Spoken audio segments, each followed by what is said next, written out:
Good morning. আজকের ভিডিওটা সকালের জলখাবার থেকেই শুরু করলাম। হ্যালো এভরিওয়ান, আমি নেহা। আমার নতুন একটা ভিডিওতে তোমাদের সকলকে স্বাগত জানাই। এদিকে তো দেখতেই পাচ্ছ, ঘুম থেকে উঠেই ফ্রেশ হয়ে সকালের জলখাবার তৈরি করা শুরু করে দিয়েছি। আজকের সকালের জলখাবার ছিল ব্রেড আর তার সাথে কলা। আমি ভাবলাম ব্রেডটাকে একটু অন্যরকম করেই খাওয়া যাক। প্রথমে ব্রেডটাকে একটু ভালো করে সেঁকে নিয়ে তাতে বাটার দিয়ে তার উপরে কলার স্লাইসগুলোকে দেখো কি সুন্দর করে কেটে নিয়েছি। স্লাইসগুলোকে দিয়ে স্যান্ডউইচ মতো করে খেয়েছিলাম। কখনো এরকম করে ট্রাই করে দেখতে পারো, বেশ ভালোই লাগে।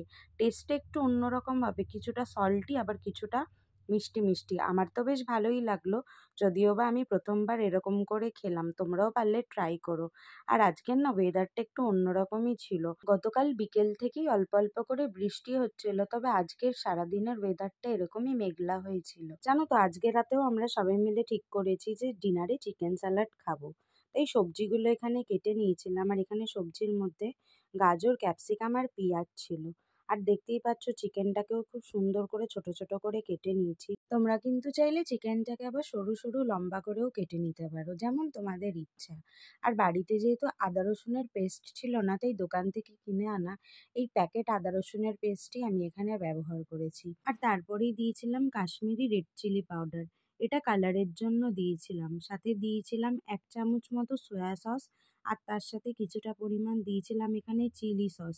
চিলি সসটা অ্যাড করেছি যাতে টেস্টটা অনেকটা ভালো আসে। আমার একটু ঝাল ঝাল খেতে যেহেতু ভালো লাগে, তাই এই চিলি সসটা অ্যাড করেছি। আর দিয়েছি এখানে সামান্য পরিমাণ লবণ, কারণ লবণ আমি বেশি দিইনি, সসে যেহেতু আলাদা করে লবণ দেওয়াই থাকে। প্লাস এখানে যে আদা রসুনের পেস্টটা ব্যবহার করেছি ওটাতেও যেহেতু লবণ থাকে, তাই আমি বেশি পরিমাণ লবণ দিইনি।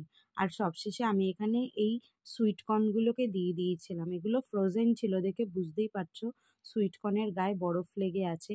আমি ফ্রিজ থেকে বার করেই সোজা দিয়ে দিয়েছিলাম। আর এটা মিক্সড করে আমি সারাদিন রেখে দিয়েছিলাম। বললামই তো যেহেতু রাতে বানাবো, তাই এখন থেকেই ম্যারিনেট করে রেখে দিয়েছি। আর কালকে যেহেতু বাড়িতে মাটন হয়েছিল, আর দিদি যেহেতু মাটন খেতে একদমই পছন্দ করে না, তাই মা আজকে ওর জন্য আবার চিকেনের পাতলা ঝোল করেছিল, যেটা খেতেও খুবই ভালোবাসে। আর এদিকে রান্না করতে করতেই দেখি বাইরে অঝোরে বৃষ্টি শুরু হয়ে গেছে। দেখো কতটা অন্ধকার করে এসছে। আর ভালোই বাইরে হাওয়া দিচ্ছিল আর তার সাথে বৃষ্টি হচ্ছিল। সত্যি বলতে বৃষ্টি আমার একদমই পছন্দ না, তবে এরকম টাইমে যে হবে সেটাও কখনো ভাবিনি। আর জানো তো, অনেকদিন ধরেই বিট আলু গাজর ভাজা খেতে ইচ্ছা করছিল, তবে হয়ে উঠছিল না। আজকে করেই ফেলেছি। আর সবাই খেয়েছিল বাড়িতে, আমার তো বেশ ভালোই লেগেছিল। যাই হোক, বাইরে যেহেতু বৃষ্টি হচ্ছিল তাই সবাই খাওয়া দাওয়া কমপ্লিট করে একটু ঘুমিয়ে নিয়েছিলাম। আর বিকেলে উঠে সবাই একসাথে চা খেয়েছি। আর তখনই দেখি মিশো থেকেই পার্সেলটা এসছে। তোমাদেরকে তো গতকাল বলেইছিলাম যে আমি মিশো থেকে মশলাদানি অর্ডার দিয়েছিলাম, যার একটা সেট গতকাল এসছে আর একটা সেট আজকে এসছে। এটাও বেশ ভালোই হয়েছে। এটার কিন্তু একটা ব্রাউন কালারের এসছে, একটা অরেঞ্জ এসছে। সত্যি বলতে মিশো থেকে এত কম দামে যে এত ভালো জিনিস পাবো আশাই করিনি। এই সেটটারও দাম 135 টাকা নিয়েছিল। তোমাদের যদি কারোর ভালো লেগে থাকে অবশ্যই কমেন্ট বক্সে কমেন্ট করে জানিও। আমি তোমাদের সাথে লিঙ্কটা শেয়ার করে দেবো। আর এখানে দেখো তোমাদের অনেকটা ক্লোজ করে দেখাচ্ছি, অনেকটা করেই কিন্তু এর ভেতরে জায়গা থাকে, তোমরা দেখে বুঝতেই পারছো।